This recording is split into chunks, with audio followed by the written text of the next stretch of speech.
It was early morning on the island of Sodor.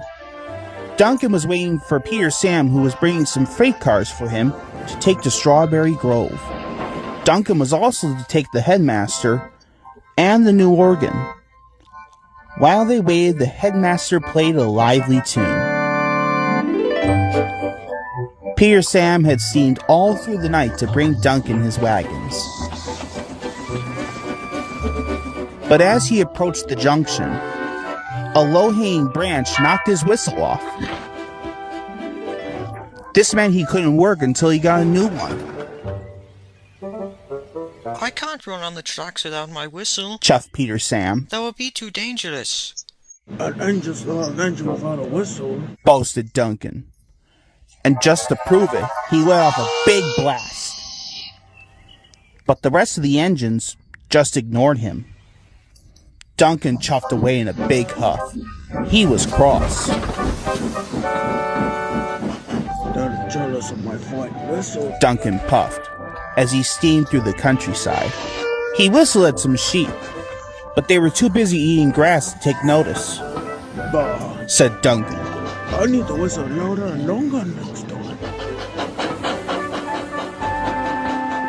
Soon Duncan approached the level crossing where Elizabeth, the quarry truck, waited with a farmer's prize bull. This time, Duncan whistled as loud and as long as he could. Said the bull. Stop that nonsense! Elizabeth called. Duncan carried on cheerfully down the track. But he hadn't noticed his whistle had come loose.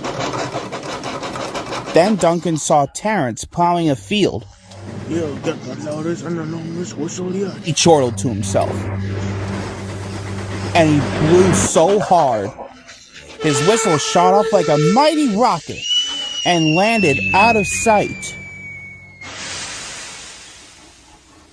Everyone searched for Duncan's whistle, but it was nowhere to be seen. "We're stuck," said his driver. "We can't move without a whistle. It would be too dangerous." "Leave it to me," the Headmaster said.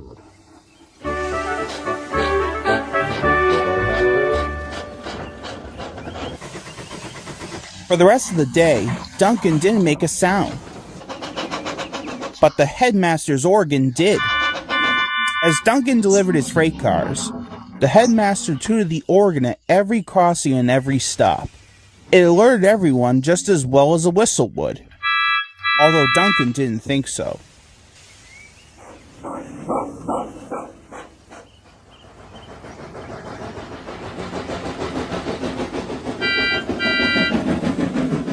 Finally, Duncan finished delivering the last of his freight cars.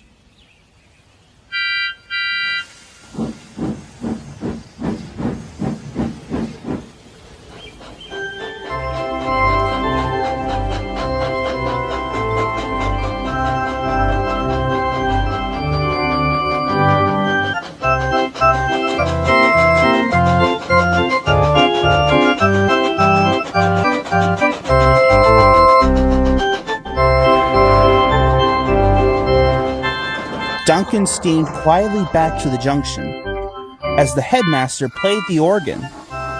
"Look," Rusty teased. "it's Duncan the musical engine." "Let's whistle along," said Rheneas. Whistled Skarloey. But Peter Sam, who had a shiny new whistle, felt sorry for Duncan. "You did really well to deliver your goods without a whistle, Duncan," he said. Do you think so? Said Duncan, cheering up a bit. "Absolutely," said Peter Sam. "Even though an engine's not an engine without a whistle." "Or an organ," chuckled the Headmaster. And he tooted the organ.